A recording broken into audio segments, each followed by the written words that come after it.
Hello मेरे अच्छे दोस्तों, प्यारे भाई बहनों, कैसे हो आप लोग। मैं उम्मीद करती हूँ आप लोग ठीक और स्वस्थ होंगे। आज आप लोगों के लिए बहुत ही टेस्टी और ट्रेडिशनल बिहार की रेसिपी लिट्टी और चोखा बनाने की रेसिपी लेके आई हूँ। तो ये देखिए, मैं 2 बैगन ले ली हूँ, इसे बीच से काट ली हूँ और काट के देख ली हूँ जो ये साफ़ है कि नहीं। बिल्कुल साफ़ है अंदर से। और एक टमाटर भी ले ली हूँ, उसे भी इस तरह काट ली और काट के इस प्लेट में डाल दी हूँ। अब इसे हम गैस पे इसे भून लेंगे। ये देखिए दोस्तों, तो इस गैस पे मैं ये स्टैंड डाल दी हूँ। अब इसी स्टैंड पे मैं ये जो टमाटर रखी हूँ वो टमाटर भी डाल रही हूँ और बैगन जो रखी हूँ बैगन भी। और अभी गैस का फ्लेम हम बिल्कुल मीडियम कर लेंगे। अभी लो फ्लेम है, अब हम इसे मीडियम पे ही इस बैगन और टमाटर को भूनेंगे। तो इस तरह ये हमारी बैगन और टमाटर अच्छी तरह से भून जाएगी तो फिर मैं आप लोगों को दिखाती हूँ। देखिए दोस्तों, तो इस तरह मैं इसे बैगन और टमाटर को अच्छी तरह से गैस पे भून ली हूँ। और आप लोगों से एक बात बताना मैं भूल गई थी, वो मैं अभी बता रही हूँ। जो बैगन जब हम भूनने के लिए चढ़ाते हैं गैस पे, तो उससे पहले हम इसमें सरसों का तेल लग देते हैं, जिससे कि ये जब हम अभी छिलका उतारेंगे ना तो ये जल्दी से उतर जाएगी। देखिए, बिल्कुल आराम से उतर जाएगी। नहीं अगर तेल इसमें हम लगाएंगे तो थोड़ा दिक्कत करती है ये छिलका उतारने में। तो हमें इसे भूनने से पहले ध्यान रखना है, जो इसमें सरसों का तेल लगा देना है। तो इस तरह मैं ये सारा छिलका उतार के फिर आप लोगों को दिखाती हूँ। ये देखिए दोस्तों, तो इस तरह ये छिलका इसका उतार ली हूँ मैं बैगन का, और इस बर्तन में रख ली हूँ। और टमाटर भी ऐसे ही, टमाटर का भी छिलका उतार के इसे पीस में काट के रख ली हूँ, इसलिए कि ये जल्दी से ठंडी हो जाए। और 3 आलू भी मैं उबाल ली थी और उसे भी गैस के फ्लेम पे भून ली हूँ। तो ये आलू भी मैं इसी चोखे में डालूँगी। ये थोड़ी सी ठंडी हो जाती है तो मैं इसमें डालूँगी, इसलिए कि ये काफ़ी गर्म है अभी। और कुछ ये सामग्री जो मैं लिट्टी और चोखा दोनों के लिए तैयार की हूँ वो आप लोगों को दिखा रही हूँ। तो ये 2 बड़े साइज़ का मैं ये प्याज ले ली थी, उसे बारीक काट ली हूँ। और 8 से 10 ये लहसुन की कलियाँ, उसे बारीक चॉप करके रख ली हूँ। थोड़ी सी धनिया पत्ता है। और ये हरी मिर्च, मतलब पहले हरी ही थी, 2-3 दिन पहले मैं खरीद के लाई थी तो ये हरी थी। अब घर में रखने से ये लाल सी हो गई थी तो मैं वही काट ली हूँ। और थोड़ी सी ये अदरक है, अदरक को भी बिल्कुल बारीक काट के रख ली हूँ। और एक नींबू रख ली हूँ। तो इस तरह ये हमारी लिट्टी और चोखा दोनों की तैयारी हो गई है। तो ये सारी चीज़ मैं आधा आधा करके उस चोखे में डाल दूंगी और आधा लिट्टी के लिए जो स्टफिंग हम बनाएंगे उसमें डालेंगे। बस अदरक ऐसा है जिसे मैं लिट्टी के लिए जो स्टफिंग बनाऊंगी उसमें डालूंगी, ये चोखा में नहीं डालूंगी। तो इस तरह ये हमारी कुछ तैयारी हो गई है जो मैं आप लोगों को दिखा रही हूँ। और फिर हम अभी चोखा बनाएंगे तो आपको दिखाएंगे जो इस चोखे में हम क्या क्या ऐड करेंगे। के दोस्तों, तो इस आलू को भी मैं बारीक मतलब काट ली थी, ज़्यादा बारीक नहीं, थोड़ा मोटा ही। और काट के इस प्लेट में रख दी थी जिससे कि ये जल्दी से ठंडी हो जाए। तो ये अच्छी तरह से ठंडी हो गई है। तो मैं ये जो बैगन और टमाटर रखी हूँ उसी में इसे ऐड कर लेंगे हम।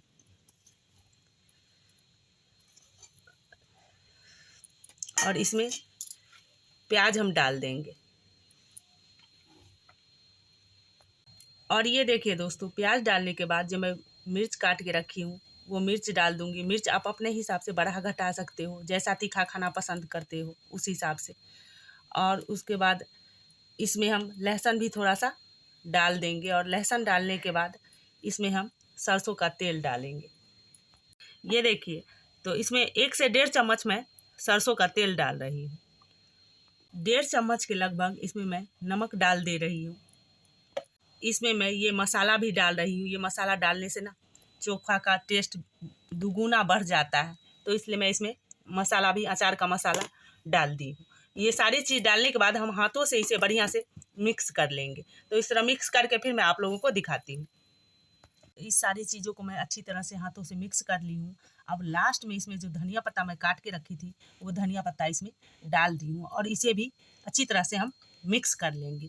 तो इस तरह मिक्स करके फिर आप लोगों को मैं दिखाती हूँ। तो इसमें मैं धनिया पत्ता भी ऐड कर दी थी और इसे भी अच्छी तरह से मिक्स कर ली हूँ। तो इस तरह ये हमारी चोखा बन के तैयार हो गई है।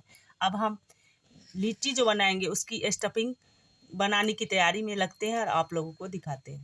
दोस्तों, तो चोखा तो हमारी बन गई है। अब हम लिट्टी का तैयारी करने के लिए एक बाउल ले ली हूँ और इसमें ये 250 ग्राम के लगभग ये सत्तू डाल दी हूँ। अब इस सत्तू में मैं जो अदरक काट के रखी हूँ वो अदरक डाल दूँगी, और लहसुन काट के रखी हूँ वो लहसुन भी डाल दूँगी, और प्याज जो काट के रखी हूँ वो प्याज भी डाल दूँगी। और ये सारी चीज़ डालने के बाद हम जो मिर्च रखे हैं वो मिर्च डाल देंगे, और मिर्च की मात्रा थोड़ी सी हमारी कम है तो हम इसमें पाउडर वाला मिर्च भी थोड़ा सा ऐड कर देंगे। आप चाहो तो सिर्फ हरी मिर्च ही डाल सकते हो। देखिए दोस्तों, आधी छोटी चम्मच के लगभग मैं इसमें मिर्च पाउडर डाल दी हूँ। सारी चीज़ डालने के बाद जो मैं नींबू काट के रखी थी वो नींबू भी इसमें हम निचोड़ लेंगे। नींबू आप अपने हिसाब से, जैसे खट्टा खाना पसंद करते हो आप, उसी हिसाब से आप इसमें नींबू डाल सकते हो। दोस्तों, तो मैं ये सारी चीज़ डालने के बाद 1 चम्मच भर के इसमें नमक डाल रही हूँ। 1 छोटी चम्मच से थोड़ी सी कम मैं इसमें अजवाइन डाल दी हूँ, और आधी छोटी चम्मच मैं इसमें कलौंजी डाल दी हूँ। ये चीज़ डालने के बाद 1 चम्मच भर के मैं इसमें अचार का मसाला डाल रही हूँ। अचार के मसाला डालने के बाद 1 टेबल स्पून के लगभग मैं इसमें सरसों का तेल डाल रही हूँ। और ये सारी चीज़ डालने के बाद मैं 3 से 4 चम्मच इसमें पानी डाल रही हूँ, और पानी डाल के इसे अच्छी तरह से मिक्स कर लूँगी। जो हम जब ये सत्तू का लिट्टी खाते हैं तो मुंह में जाते ही जब हम तोड़ते हैं इसे तो ये नीचे को गिरने लगती है पाउडर की तरह। तो ये जब हम ये पानी इसमें मिक्स कर देंगे ना तो ये ऐसे गिरेगी नहीं और टेस्टी भी हो जाएगी। तो इसलिए मैं इसमें पानी 3 चम्मच के लगभग ऐड कर दी हूँ। और ये सारी चीज़ डालने के बाद लास्ट में मैं इसमें धनिया पत्ता ऐड कर रही हूँ। तो ये सारी चीज़ डालने के बाद हमें इसे 2 से 3 मिनट अच्छी तरह से हाथों से इसे मिक्स कर लेनी है।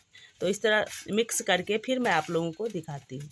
तो इस तरह ये हमारी स्टफिंग बन के तैयार हो गई है। और आप लोगों को मैं एक और चीज़ दिखा रही हूँ। तो देखिए, ये मैं हाथों से ऐसे बाइंड कर रही हूँ तो ये बाइंड हो जा रही है। अगर जब तक ये बाइंड ना हो तब तक हमें ये समझना चाहिए जो ये स्टफिंग सही से हमारी तैयार नहीं हुई है। तो हम इसमें थोड़ा सा बाइंडिंग होने के लिए थोड़ा सा पानी की मात्रा हम बढ़ा देंगे। तो मैं भी 3 चम्मच डाल के जब मिक्स की थी और बाइंड कर रही थी तो बाइंड हो नहीं रही थी, तो मैं 1 चम्मच और इसमें पानी की मात्रा बढ़ा दी थी। तो इसी तरह आप भी बढ़ा के इस तरह स्टफिंग आप बना सकते हैं। तो इस तरह ये हमारी स्टफिंग अच्छी तरह से बन गई है। अब हम चलते हैं आटा गूँथने के लिए। दोस्तों, 500 से 600 ग्राम के लगभग ये गेहूं का आटा है, जिसे मैं इस बर्तन में डाल दी हूँ, और इसमें 3 चम्मच के लगभग इसमें घी डाल दी हूँ। तो इस घी को मैं 1 से 2 मिनट तक हाथों से मिक्स कर लूँगी अच्छी तरह से इस आटा में। और उसके बाद ये आटा ना ज़्यादा सॉफ्ट और ना ज़्यादा हार्ड हमें लगाना है, बिल्कुल मीडियम लगा के तैयार करनी है। तो इस तरह मैं ये आटा लगा के फिर तैयार करके फिर आप लोगों को मैं दिखाती हूँ। दोस्तों, तो इस तरह मैं ये मीडियम सा आटा लगा के तैयार कर ली हूँ। अब इसमें से मैं छोटी छोटी लोई तोड़ लूँगी, इतनी बड़ी, और उसे हाथों से पहले गोल करूँगी।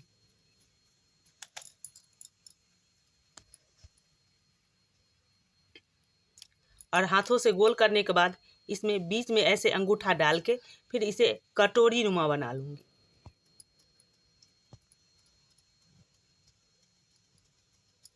तो ये देखिए, ये कटोरी नुमा बन गई है। अब इसमें हम स्टफिंग डाल देंगे।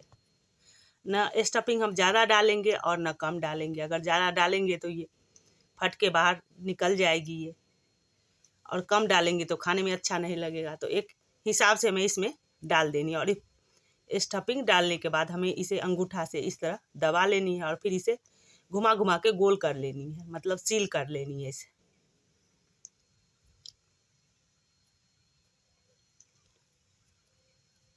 तो ये देखिए, ये इस तरह से ये सील हो गई है। और ऊपर को जो एक्स्ट्रा आटा बची है उसे हम ऐसे तोड़ के निकाल देंगे और फिर इसे हाथों से ऐसे गोल कर लेंगे।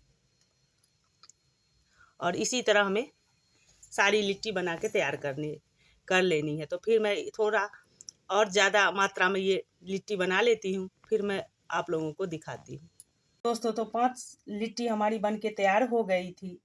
तो फिर मैं एक कुकर ले ली हूँ लिट्टी बनाने के बाद, और उस कुकर को मैं घी डाल के अच्छी तरह से अंदर को ग्रीस कर ली हूँ। और ग्रीस करने के बाद ये जो लिट्टी बना के मैं रखी थी वो लिट्टी इसमें डाल दी हूँ।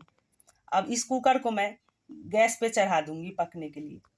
ये देखिए दोस्तों, तो इस तरह मैं गैस पे इसे चढ़ा दी हूँ पकने के लिए, और गैस का फ्लेम बिल्कुल लो कर दी हूँ। और लो फ्लेम करने के बाद अब इसे मैं ढक्कन से ढक रही हूँ और ऊपर से इसका सीटी भी हटा ली हूँ। तो इस तरह मैं इसे ढक्कन से ढक के फिर इसे पकाऊंगी, और बीच बीच में 3 से 4 मिनट पर हमें इस लिट्टी को अलट पलट देना है, जिससे कि ये एक तरफ से जले ना। दोस्तों, तो इस तरह ये इस लिट्टी को रखे हुए मुझे कुकर में 3 से 4 मिनट हो गया है। तो हम अब एक तरफ से दूसरी तरफ को इसे पलट देंगे, जिससे कि ये जले ना। तो एक तरफ से मैं दूसरी तरफ को पलट ली हूँ, लेकिन इस पलटने के टाइम थोड़ा ध्यान रखना है, जो हमें इसे आराम आराम से पलट लेना है, इसलिए कि ये जल्दी से पलटती नहीं रहती है, चिपक जाती है बगल को। तो हमें आराम आराम से इसे दूसरी तरफ को पलट लेना है। तो इसी तरह मैं अलट पलट के फिर पका के फिर आप लोगों को मैं दिखाती हूँ। दोस्तों, तो इस तरह ये 7 से 8 मिनट हो गया है मुझे इस कुकर में इस लिट्टी को पकाते हुए, और आप लोग को दिख रहा होगा जो ये 80% पक गई है और 20% कच्चा सी लग रही है। तो अब हम इसे फिर से स्टैंड पे डाल के इसे फिर से गैस के फ्लेम पे इसे पका लेंगे। तो ये देखिए दोस्तों, इस तरह मैं ये स्टैंड इस गैस पे चढ़ा दी हूँ, और इस पे ये जो लिट्टी मैं रखी थी कुकर में वो निकाल के इस पे डाल दी हूँ, और गैस का फ्लेम बिल्कुल लो कर दी हूँ। अब इस लो फ्लेम पे हम इसे अच्छी तरह से अलट पलट के पका लेंगे। तो इस तरह मैं अलट पलट के पका के फिर आप लोगों को मैं दिखाती हूँ। तो इस तरह ये हमारी 5 लिट्टी बन के तैयार हो गई है, और आप लोगों को दिख रहा होगा ये अच्छी तरह से सिक भी गई है। तो अब हम इस लिट्टी को इस घी में डाल देंगे, और घी भी मैं पिघला ली हूँ। अब इस घी में इसे हम डाल देंगे, और डालने के बाद फिर दोनों तरफ से बढ़िया से हम इसे घी लगा देंगे, और घी लगाने के बाद फिर हम इसे अलग निकाल के थाली में डाल रहे हैं। के दोस्तों, तो इस तरह ये हमारी लिट्टी भी अच्छी तरह से बन गई है, और चोखा भी। और इस तरह मैं ये लिट्टी की पूरी थाली तैयार कर ली हूँ बना के। तो अब मैं इसे तोड़ के दिखा रही हूँ आप लोगों से। देखिए, ये अंदर से भी कितनी अच्छी लग रही है। तो ये देखिए, ये इस तरह इसकी स्टफिंग भी अंदर कितनी अच्छी लग रही है। तो जैसे ये अच्छी लग रही है दिखने में, वैसे खाने में भी बहुत अच्छी है। तो इस तरह आप लोग भी एक बार मेरे तरीके से ये लिट्टी और चोखा बनाओ और खाओ, और खा के फिर पसंद आए तो ज़्यादा से ज़्यादा लाइक करो, शेयर करो, सब्सक्राइब करो, और कमेंट करके हमें ज़रूर बताना जो आप लोगों को ये रेसिपी हमारी कैसी लगी। फिर आप लोगों से मैं अगले वीडियो मिलती हूँ। तब तक के लिए take care and bye bye दोस्तों।